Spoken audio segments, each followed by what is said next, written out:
Assalamualaikum warahmatullahi wabarakatuh. Kembali lagi di channel KM Story.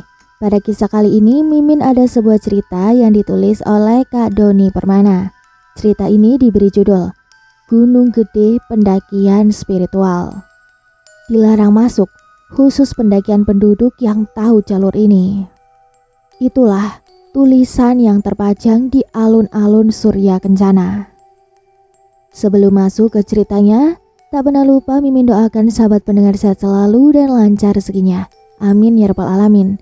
Dan jangan lupa untuk mendukung channel ini dengan cara like, komen, dan subscribe. Terima kasih. Baiklah, langsung saja kita masuk ke ceritanya dan selamat mendengarkan.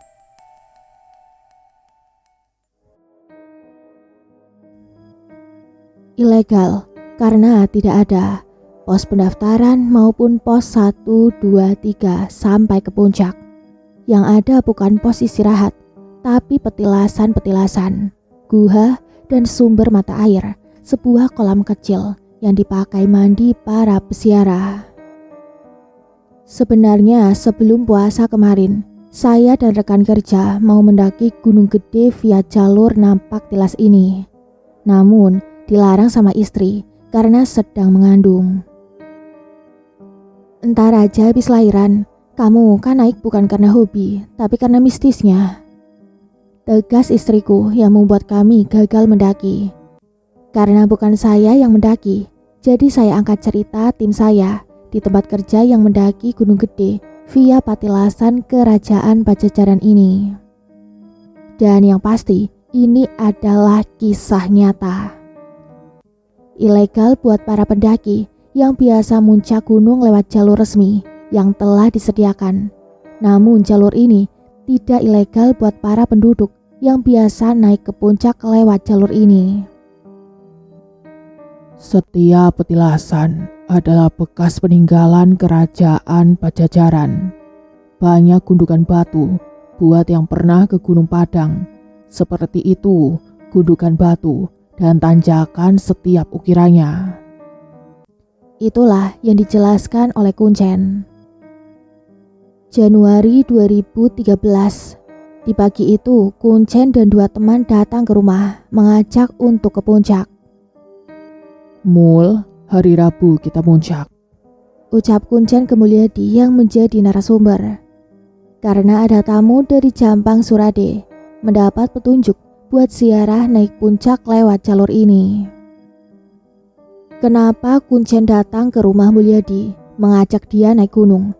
Karena sebelumnya dia berpesan kalau mau muncak minta diajak. Karena mau berdoa di puncak minta kepada Allah supaya lamaran kerjanya diterima di perusahaan sepatu yang sekarang ia sudah bekerja. Sebelum masuk ke cerita, siapa sebenarnya perempuan itu yang hendak ingin naik? Nama perempuan itu adalah Asih. Dia sudah 10 hari berangkat dari rumahnya, muter-muter kota Sukabumi, Cianjur, Cugenang, Cipanas, dan Bogor. Katanya dia adalah suruhan Nyai Roro Kidul untuk mengambil benda di Puncak Gede dan mandi kembang di telaga di alun-alun. Tapi naiknya harus sama Kuncen yang namanya Api Ineung.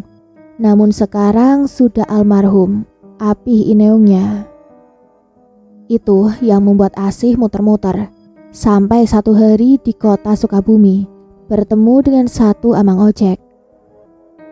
ojek neng, Sapa tukang ojek di bundaran Sukaraja Sukabumi.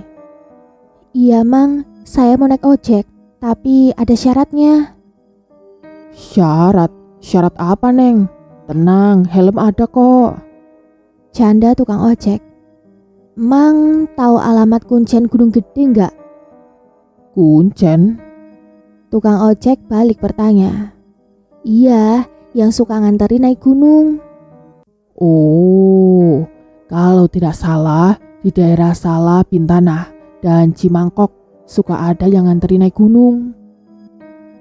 Kalau di Salah Bintana saya sudah ke sana. Namun bukan itu kuncinya. Jadi neng itu mau naik gunung apa bertemu kuncenya? Keduanya mang. Kalau Kuncen yang di daerah Cimangkok udah ke sana. Belum, Mang. Tolong anterin saya kalau Amang tahu. Siapa nama kuncinya? Apih Ineung. Ya udah berangkat. Kalau nama kuncinya saya tidak tahu.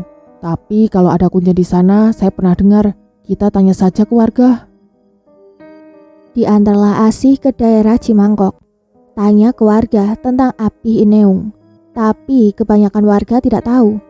Karena warga taunya Abah Ece, kuncen di Pasir Muncang rumahnya. Sekarang sudah almarhum juga. Karena penasaran, Asih dan tukang ojek mengunjungi rumah Abah Ece. Barangkali dia tahu tentang kuncen yang bernama Apih Ineung. Setelah sampai di rumah Abah Ece, pancak kakilah. Ternyata Apih Ineung itu buyutnya Abah Ece. Terus ditanyakan maksud tujuannya mau ke Apih Ineung. Mau apa Neng ke Apih Ineung? Tanya Abah Ece. Saya minta diantar untuk naik ke atas buat mengambil sesuatu di puncak oleh Nyai Ratu. Pertanyaannya, kenapa Mul ini bisa tahu percakapan kuncen sama perempuan? Jawabannya, karena saat perjalanan muncak, dia banyak bertanya tujuannya apa perempuan itu. Abah Ece tidak langsung percaya. Dia memanggil dua saudaranya yang sekarang jadi kuncen via jalur Cimangkok, Kang Hoer dan Kang Gana, untuk meeting. Itu bahasanya sekarang. Saat Abah Ece, perempuan, Kang Hoer dan Kang Gana berkumpul di ruang tengah rumah.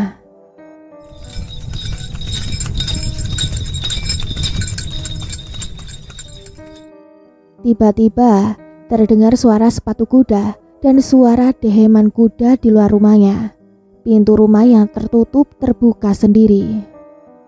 Harum wangian bunga masuk ke dalam rumah. Dan tiba-tiba Abah Ece berucap sendiri. Benarkah Nyai Ratu? Perempuan ini utusan Nyai? Suasana mendadak hening saat Abah Ece berucap sendiri. Iya, dia utusan saya. Antarkan dia ke atas. Padahal di ruang tamu rumah Abah Ece ada kami berempat. Tapi ada suara perempuan tanpa wujud bilang begitu. Ucap Kang Hoer ke Mulyadi di tengah perjalanan. Perempuan dan para kuncen tidak langsung berangkat hari itu. Menginap dulu satu malam di rumah Abah Ece dan berziarah dulu ke makam Apih Ineung. Sedangkan Kang Hoer dan Kang Gana menyiapkan persiapan logistik buat persiapan mendaki saat pagi harinya. Saat sore itulah Kang Gana datang ke rumah mengajak muncak saat pagi hari. 2 orang kuncen, 1 perempuan, dan 4 penumpang tambahan, Mulyadi, Chandra, Asep, dan bapaknya Mulyadi, untuk berangkat pagi hari sekali, sekitar pukul 5 pagi. Abah Ece tidak ikut naik pengantaran karena sudah sepuh dan meminta 2 saudaranya yang mengantarkan. Start pemberangkatan di rumahnya Kang Gana di kampung Cigadong, kampung kuncen dan Mulyadi. Pagi hari, sebelum berkumpul di rumah kuncen, pengecekan logistik dan peralatan dilakukan. Namun tidak ada tenda ataupun jas hujan, hanya terpal dan kresek hitam besar jika hujan, kastrol, termos, air, beras, roti dan indomie, lalu senter, golok dan pisau sebagai pembuka jalan. Rombongan berangkat setelah doa bersama dilakukan. Cigadog bukan kampung terakhir, tapi harus melewati kampung Cikaung dan kampung Lemah Dur dulu, kurang lebih 20 menit perjalanan jalan kaki. Baru saja melewati kebun teh dan masuk ke hutan. Awal perjalanan langsung menanjak, harus menaiki bukit, dan terkadang harus merayap dan memegang akar pohon untuk menaikinya. Di atas bukit ada tanah datar untuk istirahat, dan hanya sebentar istirahat di sana, langsung menuruni bukit. Di bawah bukit ada pertemuan jalur, rombongan lewat Lemah Duhur. Sedang jalan satunya itu adalah jalur via Sala Bintana, yang sekarang terkenal dengan jembatan gantungnya. Di persimpangan ini ada tempat istirahat tanah datar. Rombongan istirahat sebentar dan langsung melanjutkan perjalanan. Di jalur ini hutan begitu rimbun. Jalan setapak pun hampir tertutup semak belukar, dan begitu banyak pacet yang menempel di tubuh. Setelah melewati jalur yang begitu rimbun dan banyak pacetnya, rombongan bertemu dengan 7 orang dan banyak sekali anjing. Mereka bukan pendaki, namun pemburu bagong atau babi hutan. Di sini rombongan beristirahat cukup lama, makan, ngopi pun di jalur sambil ngobrol ngalor ngidul. Sampai para pemburu melanjutkan aksinya dan rombongan melanjutkan perjalanan. Hampir setengah jam perjalanan, trek perjalanan sudah nanjak terus. Hingga akhirnya jalurnya menjadi buntu. Jalan setapak yang biasa dilalui menghilang. 2 kuncen membuka jalan cukup lama, tapi jalannya hilang dan tidak ketemu. Sampai 2 kuncen bersedekap buat berdoa. Teriakan sangat keras oleh Manggana sampai bergema setelah bersedekap. Bah, di mana jalurnya? Ke sini, di sini jalurnya. Suara kakek tua tanpa wujud terdengar dengan keras. Kebanyakan orang pasti tidak asing dengan sebutan nama Raden Surya Kencana di Gunung Gede. Namun, perlu diketahui, sekarang namanya telah berganti, atau memang banyak panggilan namanya beliau. Berganti nama setelah menunaikan ibadah haji, menjadi Raden Haji Numangku Nagara. Ini tutur kuncen ya, bukan ucapan saya ataupun dari narasumber. Menurut sejarah dan cerita masyarakat Cianjur, Raden Surya Kencana adalah putra dari Adipati Cianjur, Raden Arya Wiratanu, sering juga menyebutnya Jayalana. Salah satu pendiri berdirinya kota Cianjur yang menikah dengan putri kerajaan Jin, Dewi Arumsari. Makam Adipati Jayalana ada di Cikundul, Cikalong, Cianjur. Yang mempunyai putra bernama Raden Surya Kencana dan putri Sukaesi. Raden Surya Kencana berada di kerajaan Gunung Gede, sedangkan adiknya Sukaesi di Gunung Ciremai. Bahkan Raden Haji Surya Kencana selalu datang menunggangi kuda kosong setiap acara pawai di kota Cianjur. Kuda kosong adalah ikon kota Cianjur, hal yang paling ditunggu masyarakat saat ada acara di kota Cianjur. Sejarah kuda kosong adalah pemberian dari upeti kepada Kerajaan Mataram dari pihak Cianjur oleh Raja Arinawiratanu, memberi 3 biji beras, 3 biji pedes atau lada, dan 3 biji cabai. Sedangkan dari Mataram memberi keris dan kuda itu diberikan kepada adiknya Raden Arya Wiratanu. Tapi kuda tersebut tidak pernah ditunggangi, lebih menghargai simbol pemberian. Dan di alun-alun Surya Kencana, buat yang memiliki kelebihan melihat hal gaib. Di sana ada 24 lewit padi atau gudang padi, pohon kelapa salawi jajar, atau 25 pohon kelapa berbaris yang tidak kasat mata. Sedikit sejarah ataupun cerita masyarakat Cianjur tentang kerajaan gaib di Gunung Gede. Baik, lanjut ke cerita. Setelah mendengar suara kakek tua, rombongan mengikuti suara tersebut hingga sampai di depan sebuah pohon yang sangat besar dan tumbang. Ternyata jalurnya tertutup pohon yang tumbang dan rombongan pun melanjutkan perjalanan. Tidak ada kejadian aneh lagi sampai rombongan memasuki area Puncak Gede. Selain perempuan itu seringkali digendong oleh kuncen karena seringkali kram, mungkin karena fisiknya lemah dan dia bukan seorang pendaki. Dengan perjalanan yang sangat besar, karena jalur ini begitu panjang dan ekstrim dengan tanjakannya yang bisa membuat menyerah. Akhirnya rombongan sampai di Pancer kurang lebih jam 2 siang. Sebelum ke Puncak Gede, rombongan berhenti dulu untuk bertawasul di Batu Kunci. Di sini, rombongan memasukkan tangan ke setiap lubang yang ada di batu kunci. Apapun benda yang didapat di dalam lubang harus dimasukkan dulu ke dalam kain atau plastik berwarna hitam yang dibukanya nanti pas sudah turun. Dilanjutkan perjalanan ke Batu Sinden dan batu munding atau kerbau.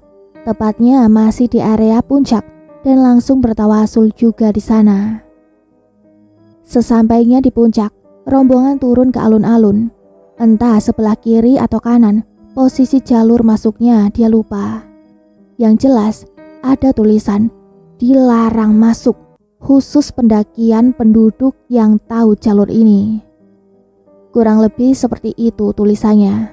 Rombongan membuka terpal untuk dijadikan tenda di dekat dengan telaga. Kuncen sudah biasa kalau bawa rombongan naik, suka buka tenda di area itu. Jadi, kemarin ada yang bilang di area telaga sekarang kotor. Berarti pada pendakian setelah tahun 2013, pada jorok tidak menjaga lingkungan. Di samping telaga ada air yang keluar dari tebing sebesar jari kelingking. Air yang begitu jernih, rombongan mengambil airnya untuk minum. Begitu indah pemandangan sore itu, perjuangan yang begitu hebat terbayarkan sudah. Apalagi saat memasuki malam, penuhnya bintang yang sangat besar-besar memenuhi langit, dan bulan sabit menambah kesempurnaan malam itu di alun-alun Surya Kencana. Setelah sholat maghrib dan terus sholat isya, Mul tertidur di tenda dan dibangunkan tepat jam 12 malam oleh Kuncen. Bangun, Ucap Kuncen. waktunya mandi kembang, sholat tahajud dan sholat hajat untuk meminta semua keinginan kepada Allah. Insya Allah akan dikabulkan. Ucap Kuncen lagi. Dingin bah. Ucap Mul sambil menggigil. Bangun Cang, jika di bawah semua doa bersaing dengan doa semua orang agar dikabulkan Tuhan, maka jika di atas ketinggian, kemungkinan besar doamu akan segera sampai kepada Allah. Dan mudah-mudahan semua keinginanmu dikabulkan Tuhan. Jelas ayah Mul memberi motivasi kepada anaknya. Iya Pak, Mul paham. Terima kasih penjelasannya. Dan Mulyadi pun bangun dari tidurnya, keluar tenda mandi tengah malam, terus mengambil air wudhu kemudian sholat hajat. Ya Allah, semoga lamaran pekerjaan yang saya masukkan ke pabrik sepatu secepatnya dapat panggilan. Amin. Itulah doa yang Mulyadi panjatkan di atas ketinggian. Setelah berdoa, dia hening sejenak, karena di luar tenda seperti ada yang mengobrol.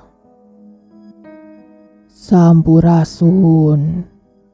Ucapan salam dalam bahasa Sunda, suara laki-laki penuh wibawa. Rampes. Jawaban salam dari seorang perempuan, mungkin suaranya asih. Ada apa mengundang saya? Saya disuruh Nyai Ratu untuk bertemu Eyang Prabu. Jadi kamu orangnya? Iya, saya orang yang disuruhnya. Ini pusakanya, bawa pulang. Mulyadi penasaran siapa orang di luar yang mengobrol dengan asih. Dia memberanikan diri untuk mengintipnya di dalam tenda. Yang ternyata beliau sedang mengobrol dengan seorang pria penuh wibawa dan memakai mahkota di atas kepalanya.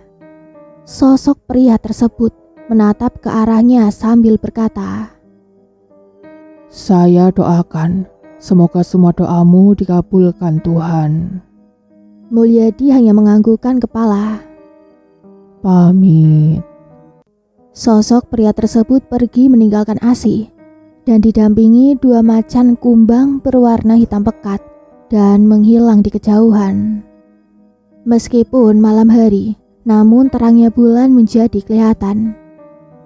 Mulyadi pun memutuskan untuk istirahat di dalam tenda yang terbuat dari terpal. Karena ketiga sahabatnya termasuk bapaknya telah tidur duluan, Kuncen tidak tahu kemana, mungkin sedang bertawasul di luar tenda. Dan selang beberapa saat, setelah Mulyadi membaringkan badan di dalam tenda, Asih masuk ke dalam. Ikutan tidur ya, pintanya. Iya, silakan. Jawab Mulyadi.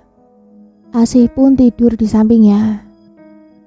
Tadi kamu melihatnya, Tanya Asih setelah membaringkan badan. Iya, Beliau adalah Eyang Haji Surya Kencana. serius. Kamu salah seorang yang beruntung bisa melihatnya dan didoakan juga. Kalau boleh tahu, tujuanmu sebenarnya apa? Kalau kamu percaya, tujuanku adalah membawa kunci salah satu gudang punyanya Bunda Ratu. Gudang apa? Saya tidak mengerti. Saya pun tidak tahu isi gudangnya apa. Cuman hasil semediku. Di petilasan Pantai Karanghawu, Pelabuhan Ratu. Saya disuruh membawa kuncinya dulu yang dipegang oleh Eyang Surya Kencana. Dan orang yang mengantarkan saya harus Api Ineung. Jelasnya, Berarti kamu... saya tidak menduakan Tuhan, hanya saja diberi sedikit kelebihan, bisa melihat bangsa gaib oleh Tuhan dan bisa berinteraksi dengannya. Saya tidak paham. Sudah, gak usah dibahas lagi, lebih baik kita istirahat saja. Dan obrolan pun selesai. Tidak ada hal ganjil lagi setelah itu. Mereka tidur di dalam tenda sampai subuh. Setelah sholat subuh, mereka semua menyaksikan keindahan lautan awan yang hanya bisa didapat di ketinggian. Kegiatan muncak yang tadinya mau berhari-hari rencananya berubah schedule jadi 1 malam karena tujuan Asih telah tercapai. Untuk bisa bertemu Eyang Prabu Surya Kencana. Dan saat siang setelah sarapan, semua peralatan di-packing kembali. Rombongan memutuskan untuk pulang karena tujuannya Asih telah terlaksana. Kurang lebih jam 10 siang, rombongan memutuskan untuk turun kembali dan masih menggunakan jalur yang sama, yaitu jalur pendakian khusus penduduk. Cuaca gunung tidak dapat diprediksi. Langit siang yang cerah tiba-tiba berubah drastis jadi mendung dan gelap gulita. Padahal turun masih sangat jauh, baru sepertiga perjalanan turunnya. Pakai jas hujannya. Pinta Kuncen.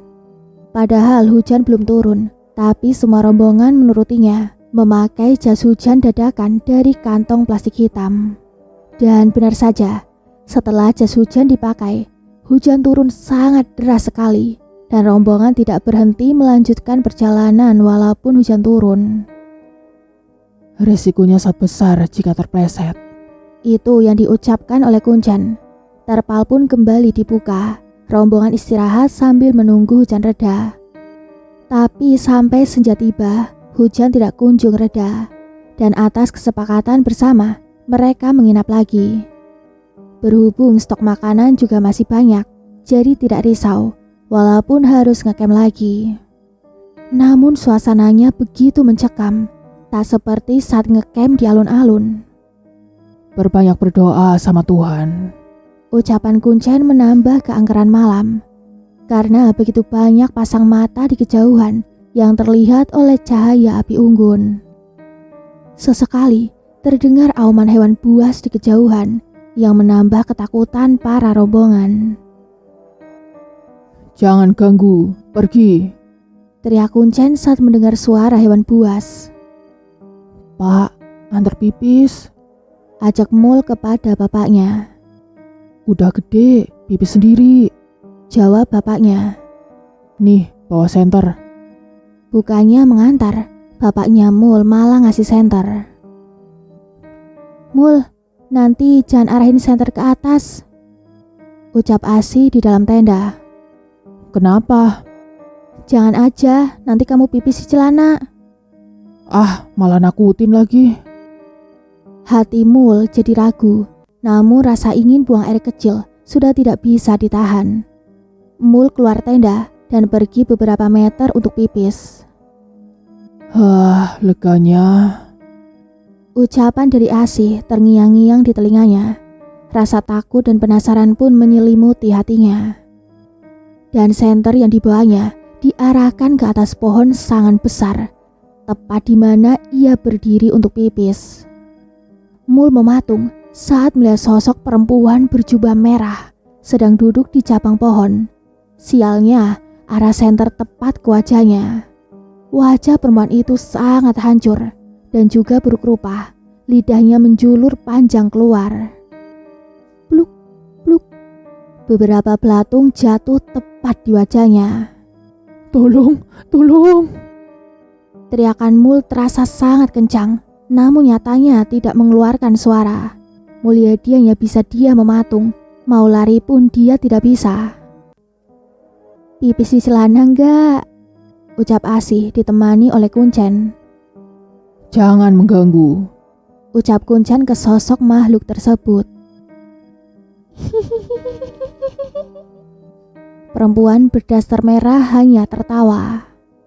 Asih membaca doa-doa dan setelah selesai mengusapkan tangannya ke wajah Mulyadi. Tolong, hantu. Akhirnya Mulyadi bisa bersuara lagi dan tubuhnya bisa digerakkan kembali. Iya, hantu. Itu hantunya. Ucap Kuncen dan Asih hampir bebarengan. Ayo masuk tenda, biarin saja. Ajak Kuncen dan mereka bertiga pun masuk kembali ke dalam tenda. Di sana ada hantu. Jelas Mul ke rombongan lainnya di dalam tenda. Mereka semua saling tatap setelah mendengar ucapan dari Mul. Dengerin, Mul. Pinta bapaknya Mul. Dan suasana kembali hening karena semua rombongan ikut mendengarkan suara di luar tenda. Suara tangisan dan tertawaan perempuan seakan mau menakuti para rombongan. Mul dan kawannya ketakutan. Tapi buat Kuncen, Asih dan bapaknya Mul biasa saja. Tidak perlu takut, ini tempatnya mereka. Kita ganggu, bukan mereka yang mengganggu. Anggap kejadian seperti ini untuk memperkuat keimanan kita kepada Tuhan. Karena bukan hanya manusia yang Allah ciptakan. Toh mereka juga sama, diciptakan oleh Tuhan. Jelas Kuncen, dan malam pun semakin larut. Hujan juga dari maghrib sebenarnya sudah reda. Namun untuk keselamatan, Kuncen memutuskan untuk melanjutkan perjalanan turunnya pagi hari. Tak ada kejadian aneh sampai pagi hari. Hanya saja mereka ditemani alunan musik tangisan, tertawaan seorang perempuan di luar tenda yang tak ada capeknya. Dan bahkan sesekali ada suara orang mengobrol. Dan begitu banyak langkah kaki yang mengelilingi tenda. Namun semua rombongan mengabaikannya. Akhirnya pagi pun datang. Pagi sekali, rombongan langsung bongkar tenda yang terbuat dari terpal. Setelah makan makanan ringan, rombongan langsung turun. Tidak ada kejadian aneh lagi saat turun. Hanya saja jalan yang licin dan Asih sesekali digendong bergantian karena kakinya sering kram. Demikianlah kisah akhirnya. Mohon maaf bila ada kekurangan. Terima kasih banyak atas doa dan dukungan dari sahabat pendengar. Semoga sahabat sehat selalu dan lancar rezekinya. Amin. Tunggu cerita lainnya di video selanjutnya. Mimin pamit undur diri. Wassalamualaikum warahmatullahi wabarakatuh.